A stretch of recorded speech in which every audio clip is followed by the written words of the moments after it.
Hi all. അന്നമോൾ 3rd month കഴിഞ്ഞ് 4th month start ചെയ്തു കേട്ടോ. അതുകൊണ്ട് തന്നെ ആളിപ്പോൾ കമലാനുള്ള പരിപാടികളൊക്കെ ട്രൈ ചെയ്തുകൊണ്ടിരിക്കുകയാണ്. എപ്പോഴും ഒരു സൈഡിലേക്ക് ചെരിഞ്ഞാണ് കിടക്കുന്നത്. അതുകൊണ്ട് ഞങ്ങൾ ഓർത്തു ബെഡിൽ നിന്ന് താഴെ പോവാതെ ഒരു ബെഡ് സൈഡ് റെയിൽ വാങ്ങി വെച്ചാലോന്ന്. ഇത് ഞങ്ങൾ ആമസോണിൽ നിന്ന് വാങ്ങിയതാണ് കേട്ടോ. ഇതിൻ്റെ യൂസസ് എന്താണെന്ന് പറഞ്ഞു കഴിഞ്ഞാൽ നമ്മുടെ ബേബീസിനെ ബെഡിലാണ് കിടത്തുന്നതെങ്കിൽ ഇവനിപ്പം ഒന്നെങ്കിൽ ഭിത്തി സൈഡിൽ കിടത്താം, അല്ലെങ്കിൽ ഇപ്പുറത്തെ സൈഡിൽ കിടത്താം. അല്ലാതെ സെൻറ്ററിൽ ബേബീസിനെ കിടത്താൻ പാടില്ല എന്നാണ് ഇവിടെ പറയുന്നത്. എന്താണെന്ന് വെച്ച് കഴിഞ്ഞാൽ സെൻറ്ററിൽ കിടത്തി കഴിഞ്ഞാൽ നമ്മൾ ഡ്യുവറ്റൊക്കെ പുതയ്ക്കുമ്പം ബേബിയുടെ മുഖത്തേക്ക് വീഴാനും അവർക്ക് ശ്വാസം മുട്ടാനുള്ള ചാൻസസ് ഒക്കെ കൂടുതലാണ്. അതുകൊണ്ട് ഇവരെപ്പോഴും പ്രിഫർ ചെയ്യുന്ന ഒരു സൈഡിൽ കിടക്കാനാണ്.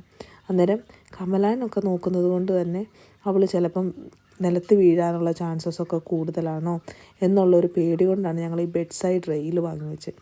അതുകൊണ്ട് നമുക്ക് ഈസി ആയിട്ട് അത് ഇൻസ്റ്റാൾ ചെയ്യാനും ആവശ്യമില്ലാത്തപ്പോൾ മടക്കി ഒതുക്കി വെക്കാനും പറ്റും. അപ്പോൾ മറ്റൊരു വീഡിയോ ആയിട്ട് നാളെ കാണാം. ബൈ.